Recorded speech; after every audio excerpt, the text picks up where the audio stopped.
Assalamualaikum warahmatullahi wabarakatuh. Perkenalkan, nama saya Muhammad Rizky Pareji dengan NIM 2301011. Di sini saya akan melakukan remedial UAS Teknik Pemboran 1. Langsung saja. Yang pertama itu ada drill drill string memberikan suatu hubungan antara rig dan pahat. Sebutkan 4 fungsi utama. Nah, di sini ada 4 fungsi utama dari drill string, yaitu satu, sebagai saluran fluida; yang kedua, transmisi rotasi; tiga, wake on beat atau WOB; yang keempat, mengangkat dan menurunkan mata bor. Nah, mari saya jelaskan satu dulu. Yang pertama itu sebagai saluran fluida. Nah, di drill string itu kenapa ada sebagai saluran fluida? Karena di rig atas atau di rignya ini itu ada yang namanya madeng. Nah, madeng itu adalah tempat untuk penyimpanan lumpur. Nah, kita saat melakukan pemboran itu kita harus menggunakan si lumpur itu. Karena apa? Untuk membuat si mata bit atau mata bor itu selalu dingin dan tidak panas. Dan itu juga bisa berfungsi untuk mengangkat cutting untuk kembali ke atas. Lalu yang kedua ada transmisi rotasi. Transmisi rotasi yaitu biasanya digunakan di rotary table. Nah, gunanya transmisi rotasi itu untuk melakukan putaran kepada mata bor supaya untuk si mata bor itu bisa berfungsi dan berputar untuk memotong batuan. Nah, lalu ada wake on beat atau WOB. Nah, wake on beat itu truth apa ada di bagian utama, yaitu drill collar. Nah, di drill collar ini dia itu memberikan berat yang diperlukan atau WOB supaya dapat memotong batuan secara efisien. Karena supaya menekan lah. Lalu yang keempat itu ada mengangkat dan menurunkan mata bor. Nah, fungsinya mengangkat dan menurunkan mata bor itu di sini kan. Nanti si mata bor ini diangkat ke atas lalu diturunkan. Kenapa itu diperlukan mengangkat? Karena si mata bor itu tidak bisa dipakai untuk selamanya di dalam perut bumi atau di dalam sumur. Karena apa? Karena itu ada saatnya pergantian. Nah, di saat pergantian itulah si mata bor ini diangkat ke atas untuk dilakukan pergantian atau untuk dilakukan inspeksi. Lanjut, jelaskan fungsi utama BHA pada proses drilling. Nah, di sini ada 6 jenis, yaitu HWDP, stabilizer, roller rimmer, mud motor, shock sub, dan drilling jar. Lanjut. Nah, yang pertama itu ada HWDP. Nah, ini adalah bentukan dari HWDP itu. Nah, HWDP itu biasanya berada di sini, di dekat drill pipe. Jadi dia di antara sinilah apa tempatnya HWDP itu. Nah, HWDP itu berfungsi untuk menambah berat pada rangkaian bor, terutama di dekat mata bor yang membantu dalam memberikan tekanan ke bawah atau wake on beat. Itu biasanya digunakan untuk memotong batuan. Lalu HWDP juga itu apa ya? Bisa membantu dalam mengurangi stabilitas pada rangkaian mata bor. Lanjut. Nah, lalu ada stabilizer. Stabilizer ini apa gambaran dari stabilizer? Nah, stabilizer itu biasanya berada di sini. Nah, ini nih tempatnya stabilizer. Nah, lanjut. Jadi stabilizer itu digunakan untuk menjaga posisi mata bor agar tetap stabil. Nah, dan mencegah gerakan yang tidak diinginkan seperti bucking. Nah, yang dapat menyebabkan kerusakan lah pada rangkaian bor atau lubang bor itu sendiri. Nah, stabilizer juga biasanya itu membantu dalam menjaga diameter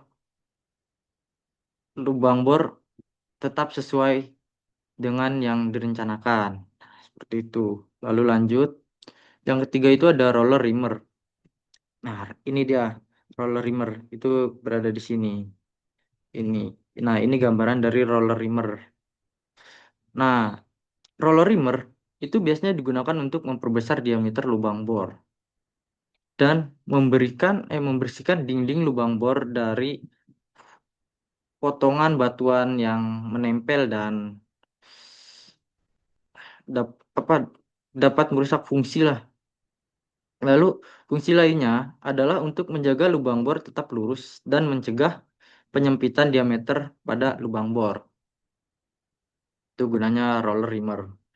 Lalu yang keempat itu ada mud motor. Nah, ini dia mud motor. Mud motor itu dia di bawahnya stabilizer.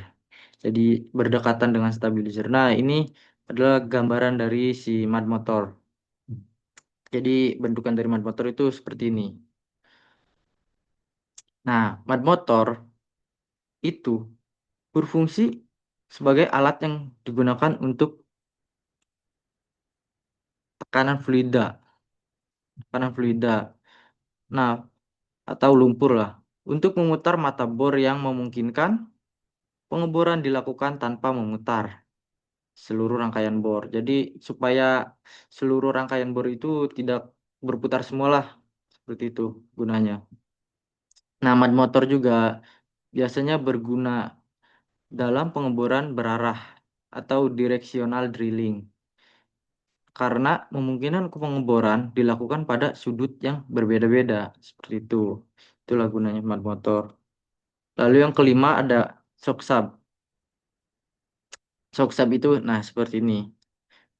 Yaitu apa ya? Mempunyai ulir lah di kepalanya. Nah, shock sub itu adalah alat yang dirancang untuk menyerap dan kejutan yang terjadi dalam proses pengeboran yang dapat disebabkan oleh berbagai faktor seperti formasi batuan, lalu yang tidak homogen atau pergerakan mata bor.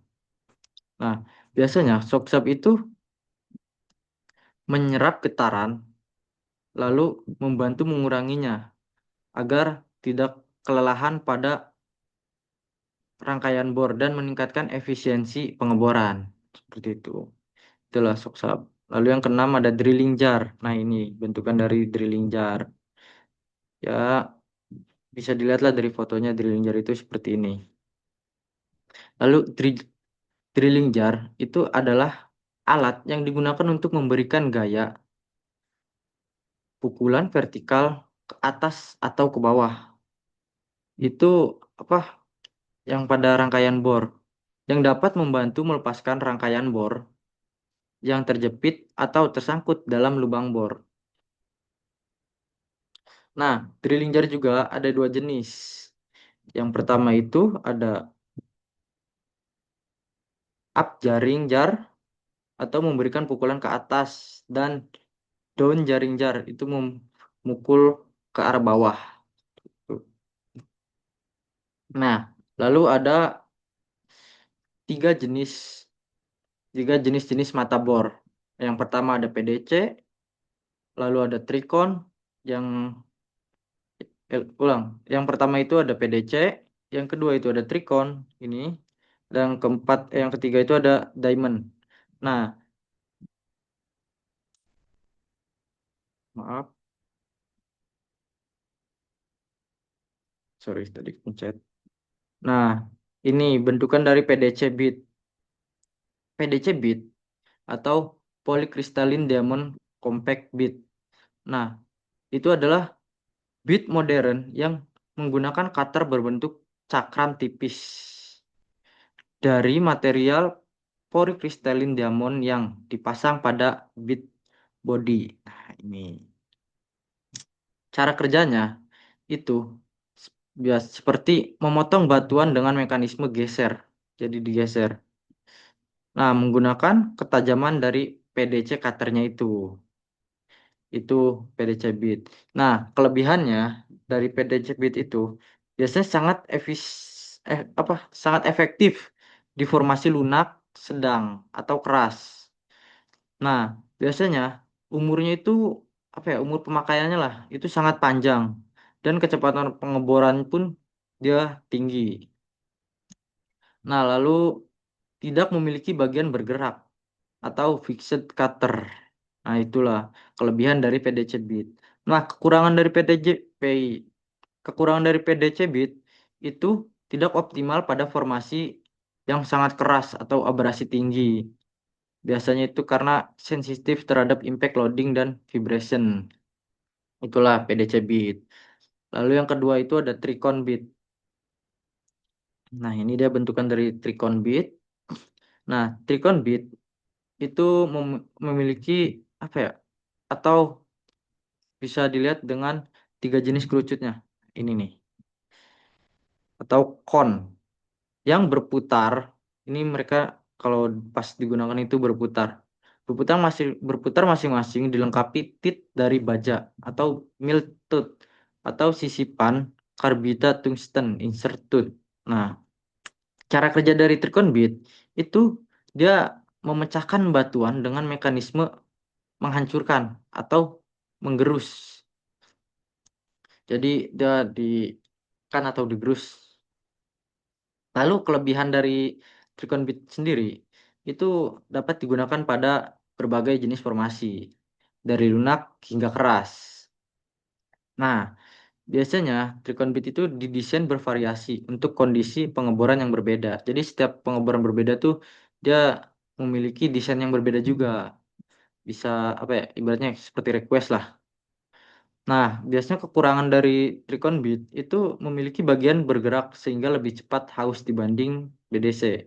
Jadi lebih sering diganti lah kalau Tricon Beat ini. Nggak apa ya, setahan lama seperti BDC Beat. Jadi lebih sering diganti. Nah, kecepatan pengeborannya pun dia biasanya lebih rendah dari PDC. Jadi tidak secepat PDC lah saat pengeboran itu. Nah, lalu yang ketiga itu ada diamond bead. Nah, ini gambaran dari diamond bead. Diamond bead atau natural diamond bead itu dia bead yang menggunakan butiran intan alami yang diikat pada bead matrix. Nah, ini nih intan alaminya. Jadi dia benar-benar menggunakan intan alami atau diamond asli lah. Nah, cara kerja dari diamond bead itu biasanya mengikis batuan dengan mekanisme abrasi. Jadi menggunakan kekerasan intan. Jadi dia menggunakan kekerasan dari ini. Nah, kelebihan dari Diamond Beat itu dia sangat awet pada formasi yang keras dan abrasif.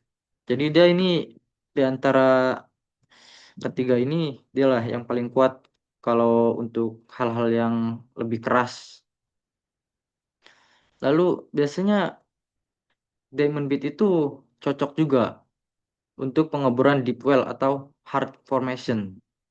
Nah, cuma kekurangan dari Diamond Beat itu tidak efektif pada formasi lunak atau mudah tersumbat bit bailing. Jadi dia hanya biasanya digunakan itu pada pengeboran itu biasanya dia pas di apa ya formasi-formasi yang keras lah.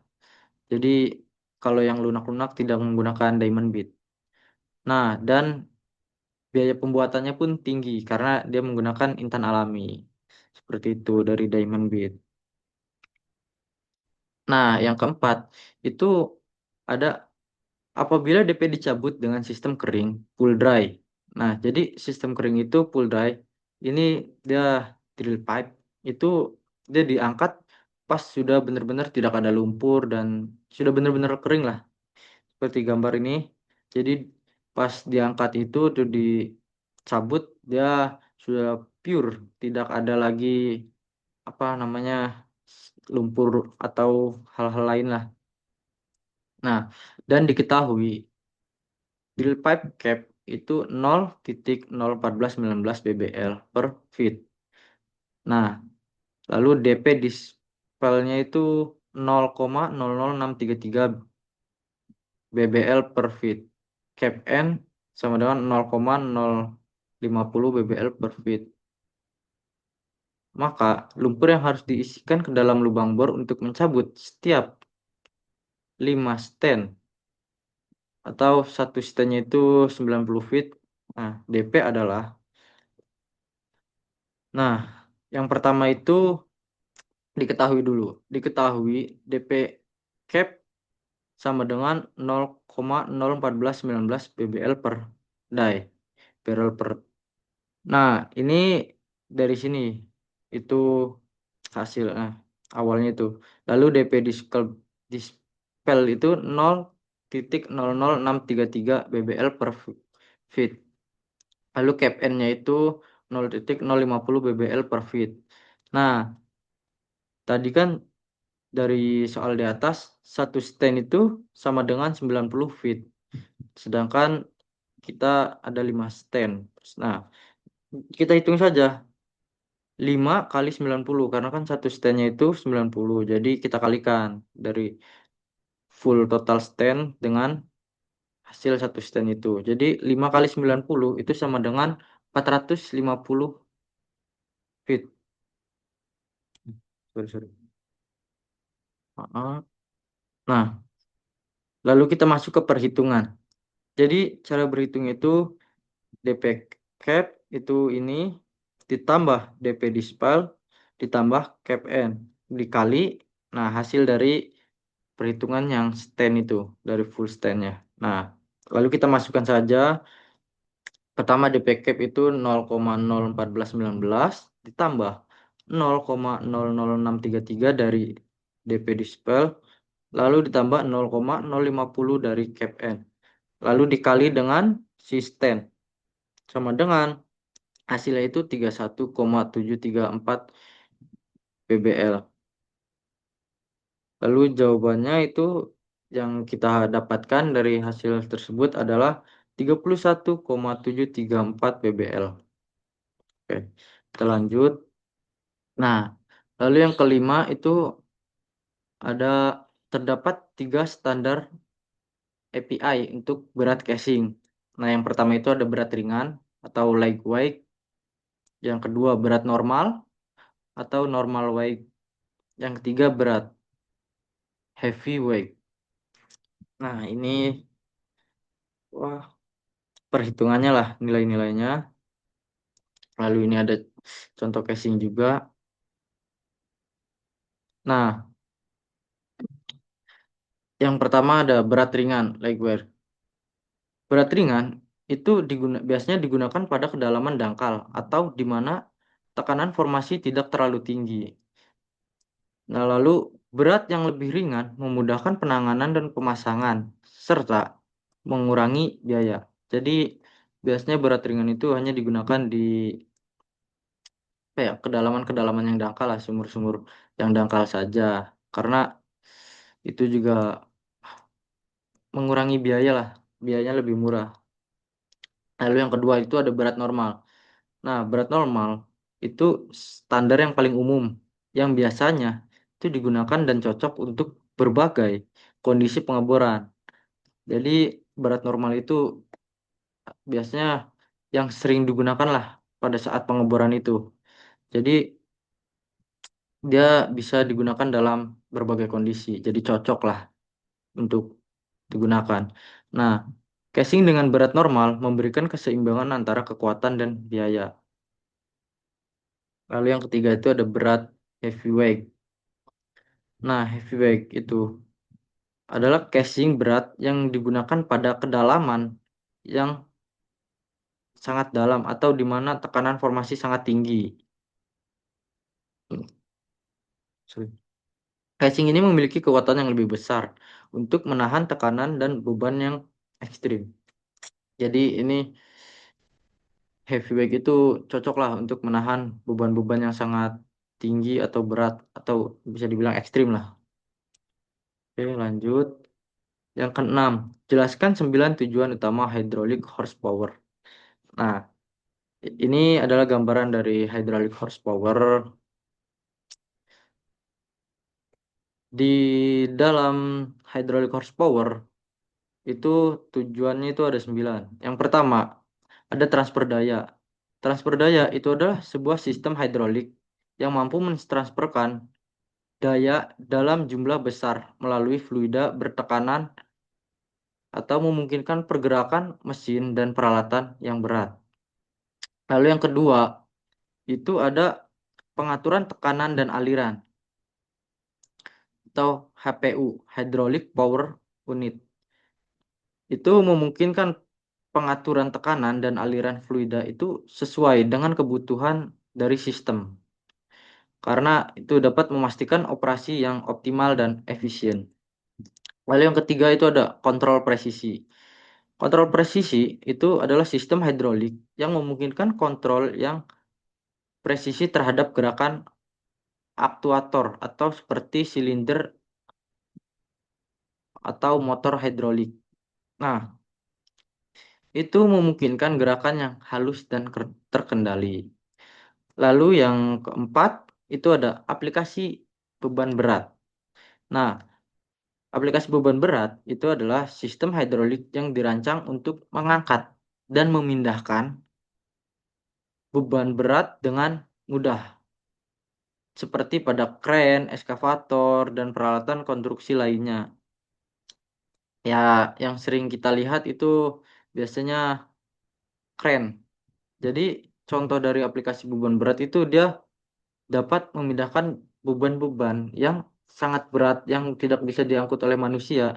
Itu jadi lebih mudah dengan menggunakan aplikasi beban berat. Alat-alatnya itu ya contohnya seperti kren, eskavator, dan peralatan konstruksi lainnya lah. Lalu yang keenam itu ada fleksibilitas. Fleksibilitas itu apa? Sistem hidrolik yang dapat diatur dan dikonfigurasikan untuk berbagai aplikasi, seperti memberikan fleksibilitas dalam desain dan penggunaannya. Lalu yang ketujuh itu ada keandalan. Andalan adalah sistem hidrolik yang dirancang dengan baik dan dapat beroperasi secara andal dalam berbagai kondisi, termasuk lingkungan yang keras. Lalu yang kedelapan, perawatan yang mudah. Jadi perawatannya itu lebih mudah.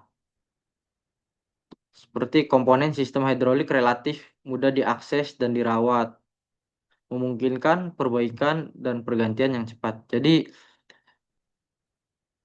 lebih mudah diakses dan dirawat. Jadi perawatannya itu hydraulic horsepower itu lebih mudah atau lebih gampang lah. Dan itu kalau dilakukan pergantian pun itu sangat cepat. Jadi ya banyak plusnya lah. Lalu yang kesembilan itu ada keamanan. Nah, sistem hidrolik dapat dirancang untuk meningkatkan keselamatan dalam pengoperasian mesin dan peralatan, terutama pada aplikasi yang melibatkan beban berat atau gerakan berbahaya. Nah, itu jadi 9 tujuan dari hydraulic horsepower. Lanjut, yang ketujuh, terdapat 3 standar API untuk range casing. Nah, ini contoh gambar dari casing.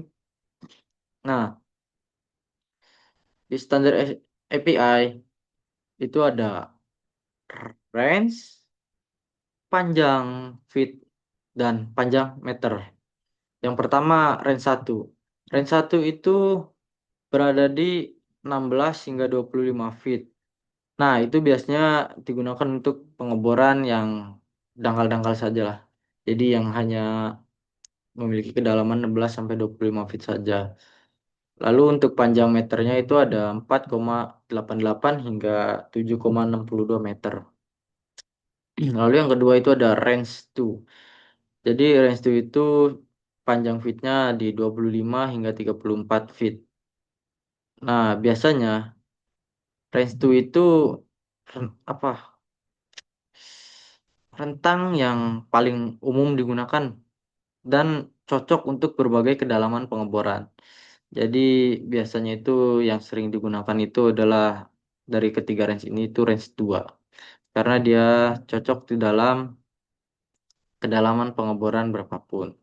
Nah, untuk panjang meternya itu ada di 7,62 hingga 10,63 meter. Lalu ada range 3 itu panjang feetnya di 34 hingga 48 feet.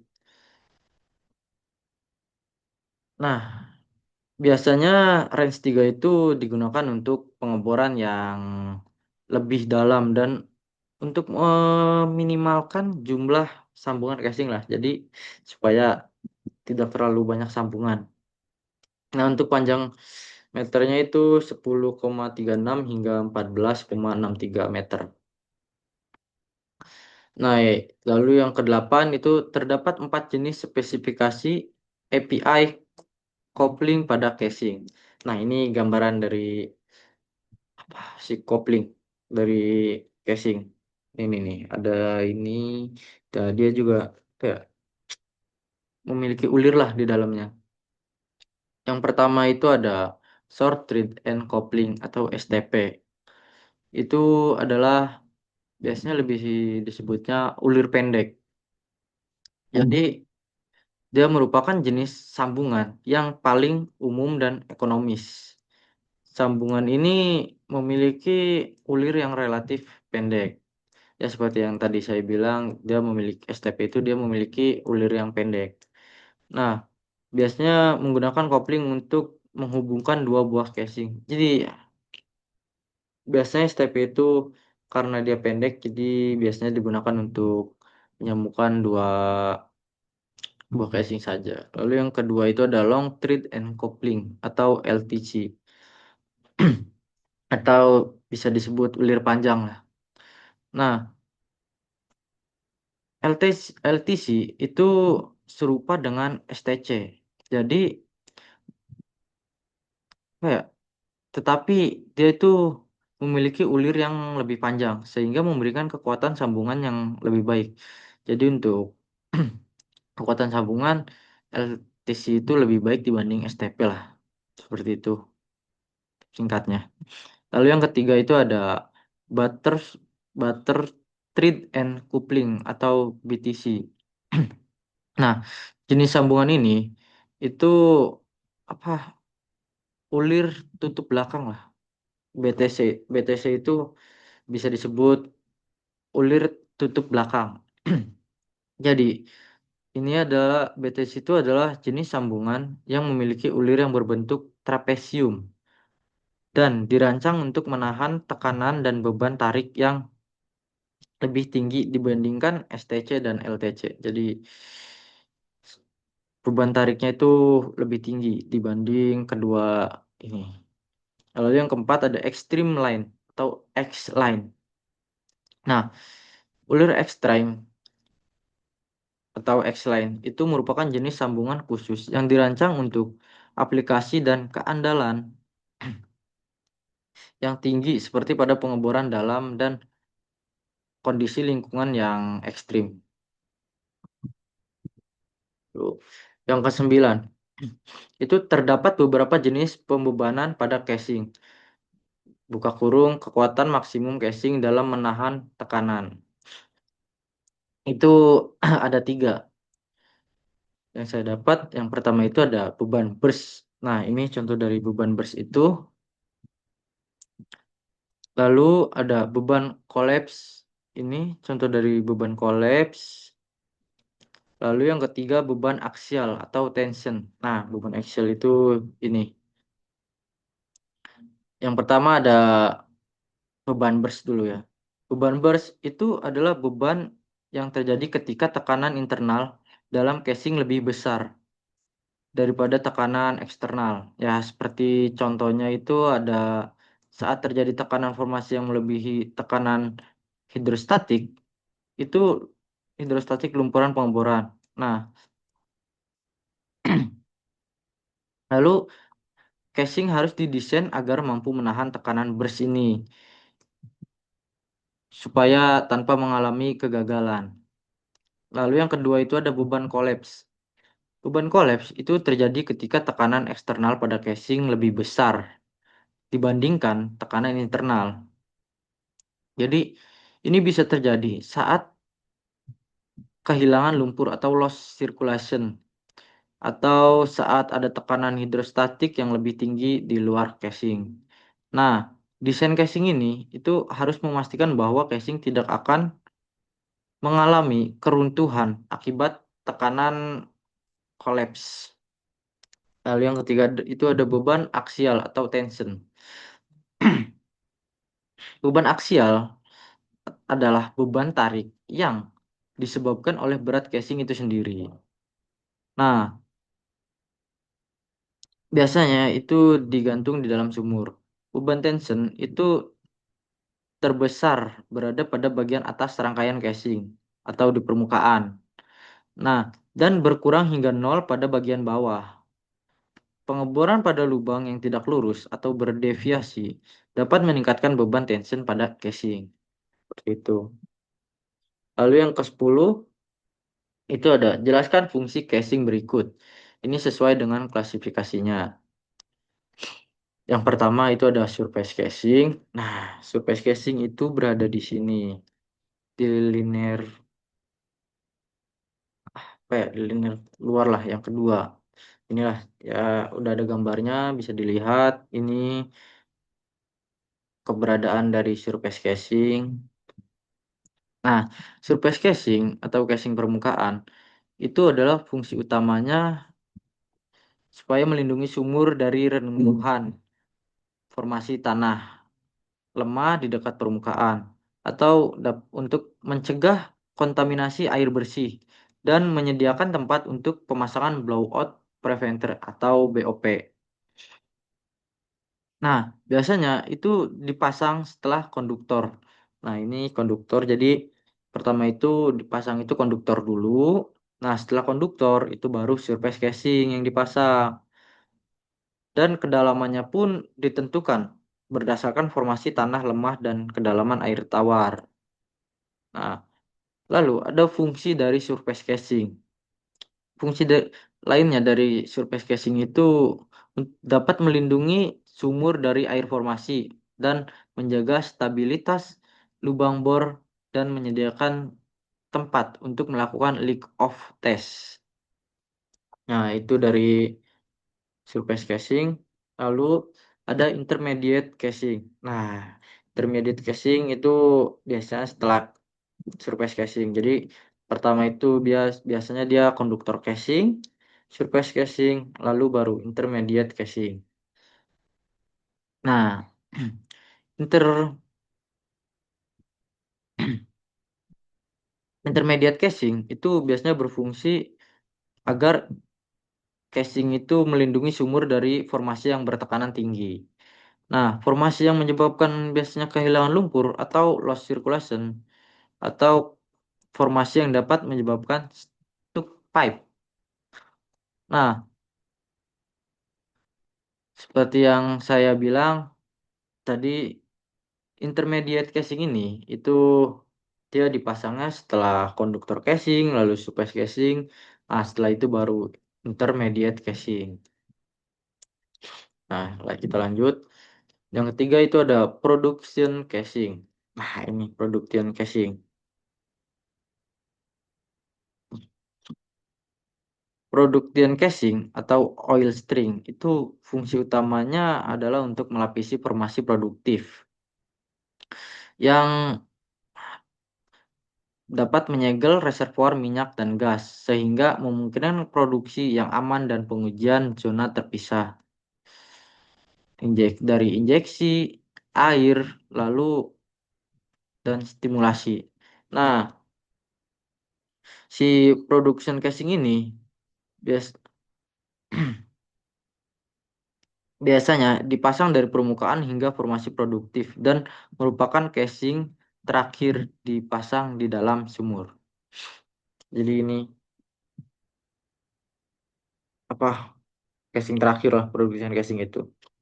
Lalu kita lanjut. Yang keempat itu ada linear atau production linear. Nah, linear itu memiliki fungsi yang serupa dengan production casing, tetapi tidak dipasang hingga ke permukaan. Jadi dia itu, nah ini ada gambarnya kan. Kalau production casing itu dia dari permukaan hingga ke bawah. Nah, sedangkan production linear itu dia hanya di batas ini saja, di pertengahan antara intermediate casing dan production casing. Nah, untuk production linear itu seperti itu.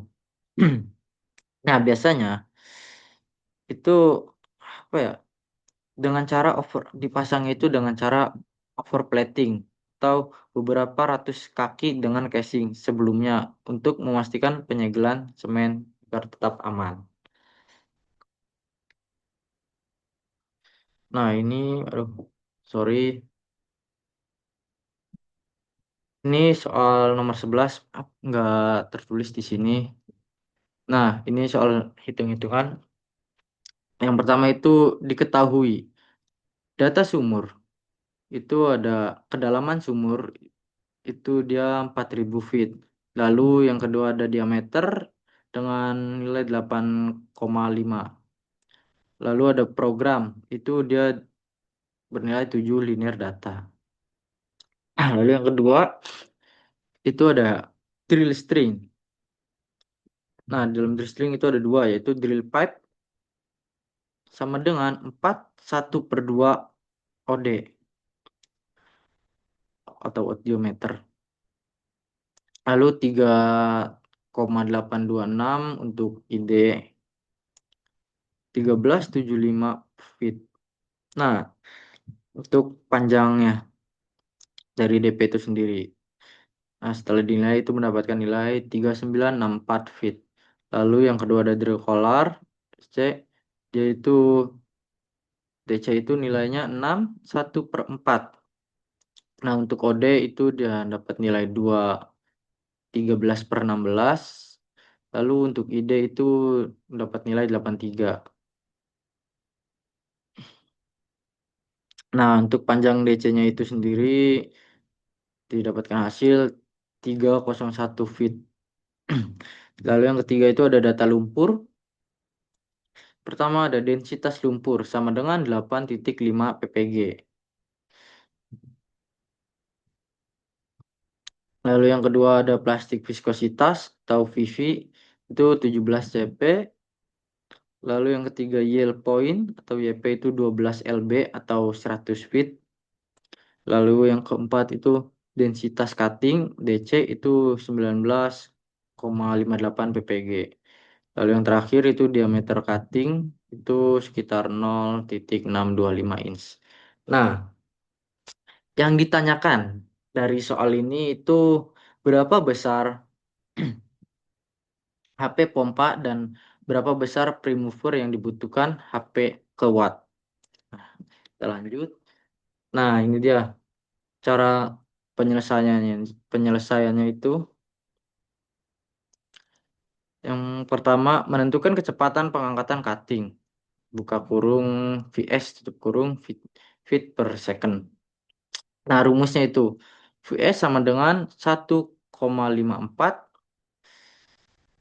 Lalu itu DC buka kurung rho per C dikurang dibagi rho per M dikurang 1 tutup kurung feet per second. Nah, lalu kita jawab itu VS sama dengan 1,54 akar 0,625 buka kurung 19,58 per 8,5 dikurang 1 itu mendapatkan hasil 1,3 feet per second. Lalu kita menentukan laju alir Q gal per second.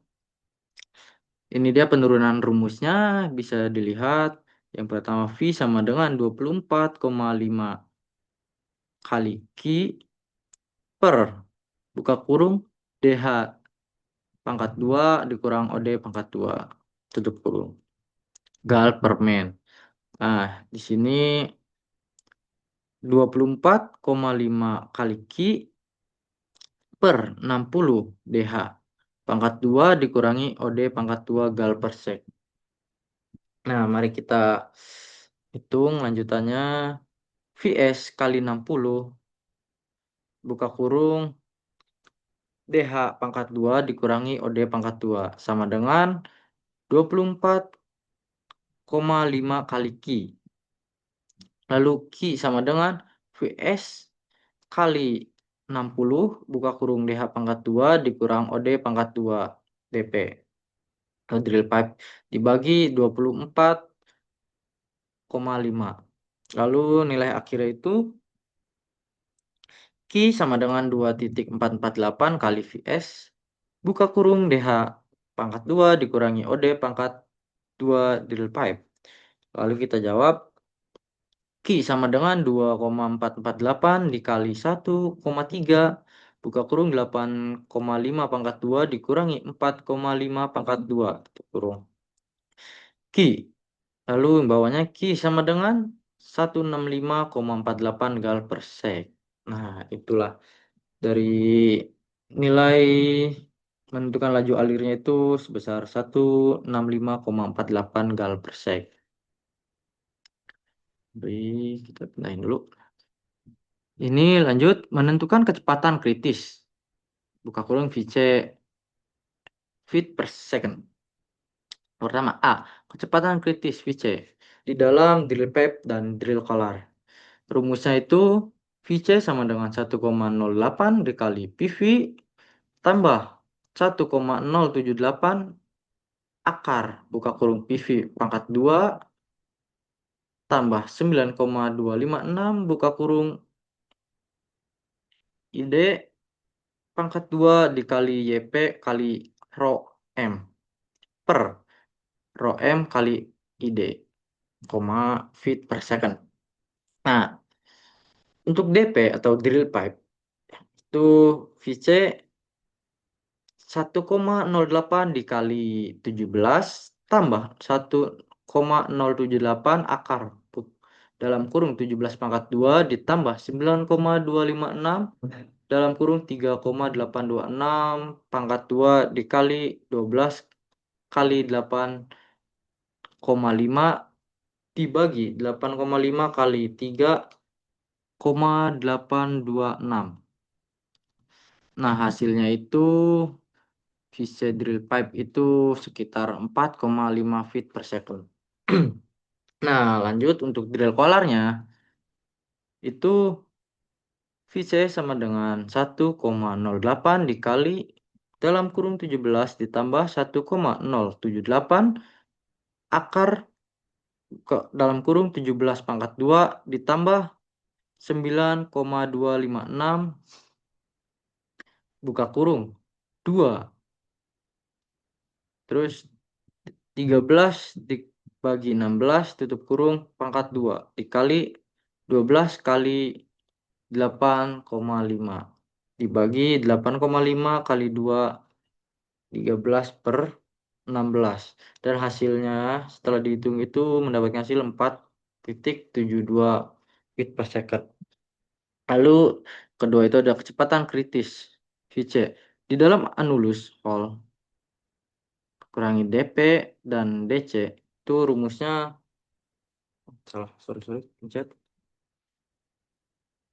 Nah, rumusnya itu 1,08 dikali dalam kurung PV tambah 1,078 akar buka kurung PV pangkat 2 ditambah 9,256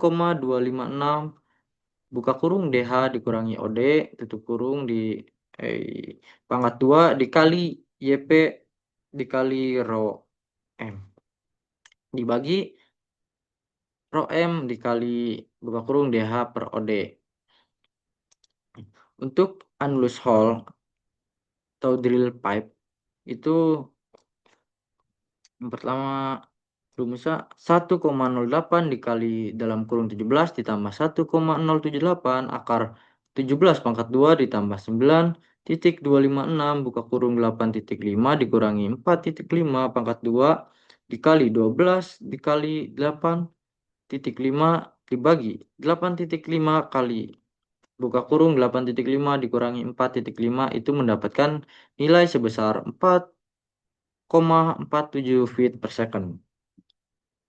Lalu untuk anulus hall atau drill collarnya itu 1,08 dikali buka dalam kurung 17 ditambah 1,078 akar 17 pangkat 2 ditambah 9,256 buka kurung 8,5 dikurang 6,25 kurung pangkat 2 dikali 12 kali 8,5 dibagi 8,5 dikali buka kurung 8,5 dikurangi 6,25 tutup kurung. Dan hasil yang sudah kita dapatkan itu sebesar 8,97 feet per second. Lalu menentukan kecepatan sebenarnya atau buka kurung V sebenarnya dan tipe alirannya. Catatan A. Bila kecepatan sebenarnya atau V sebenarnya kecepatan kritis buka kurung VC ke turbulen. Yang B, bila kecepatan sebenarnya V sebenarnya kecepatan kritis VC sama dengan laminar. Nah, rumusnya. Kecepatan sebenarnya V sebenarnya untuk dP dan DC. Rumus. V sebenarnya sama dengan Q dibagi 2,448 dalam kurung ID pangkat 2 feet per second. Untuk drill pipe-nya itu V DP sebenarnya sama dengan 165,48 dibagi 2,448 kali buka kurung 3826 pangkat 2. Nah, hasilnya itu 4,62 feet per second. Nah, rasionya itu VDP sebenarnya lebih besar VCDP sama dengan 4,62 feet per second dibanding 4,5 feet per second. Jadi aliran turbulen. Untuk DC drill collar, VDC sebenarnya sama dengan 165,48 dibagi 2,448 dikali ke kurung 2,13/16 tutup kurung pangkat 2 dan hasilnya itu 8,02 feet per second.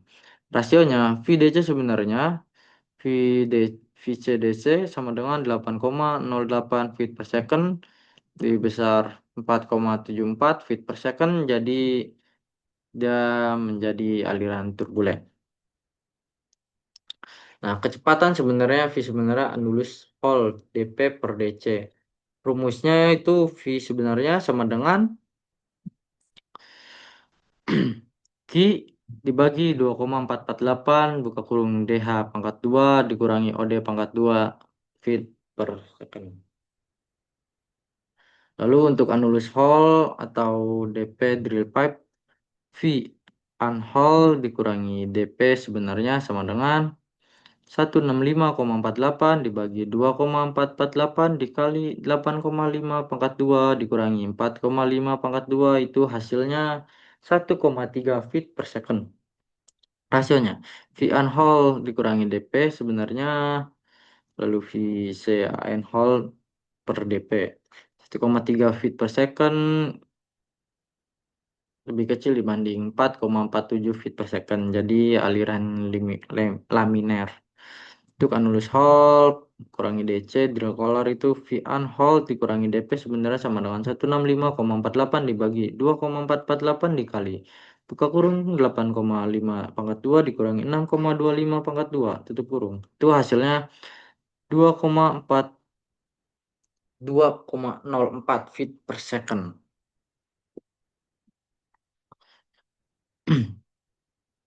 Lanjut, V unhole dikurangi DP sebenarnya sama dengan VC unhole kurangi DC. 2,04 feet per second itu lebih kecil dibanding 4,97 feet per second. Nah, jadi alirannya sama seperti tadi yaitu laminar. Menentukan frictional pressure loss atau aliran turbulen. Rumusnya itu 1.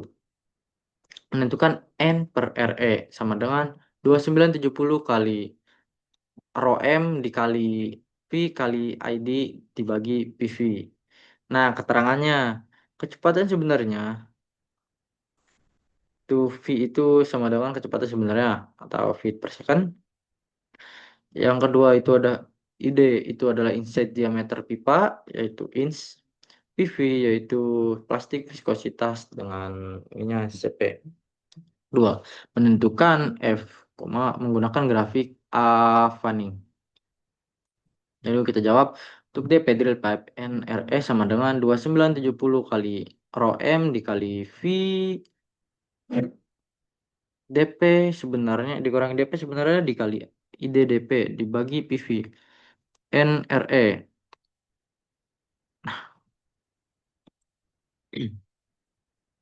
2970 dikali 8,5 dikali 4,62 dikali 3,826 dibagi 17 itu mendapatkan hasil 26,9,04.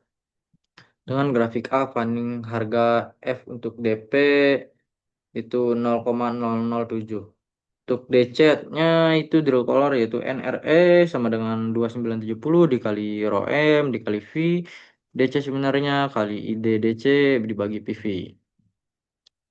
NRE sama dengan 2970 dikali 8,5 dikali 8,08 kali 2, 13/16 dibagi 17. Itu mendapatkan hasil 33.746,63. Dengan grafik A funding harganya itu yaitu F untuk DC-nya 0,0063. Tuh, menentukan pressure loss pada sistem sirkulasi. Itu A. Surface connection. Dengan menggunakan grafik B. Menggunakan kombinasi No4 pada key sama dengan 165,48 gal per second, maka didapatkan pressure loss sebesar 5,88 psi. Lalu yang B, pada rangkaian drill string dan annulus, aliran turbulen pada DP, drill pipe, dan drill collar itu rumusnya ini sama dengan VXLX rho M dikali V2 dibagi 25,8 kali ID. Insert diameter.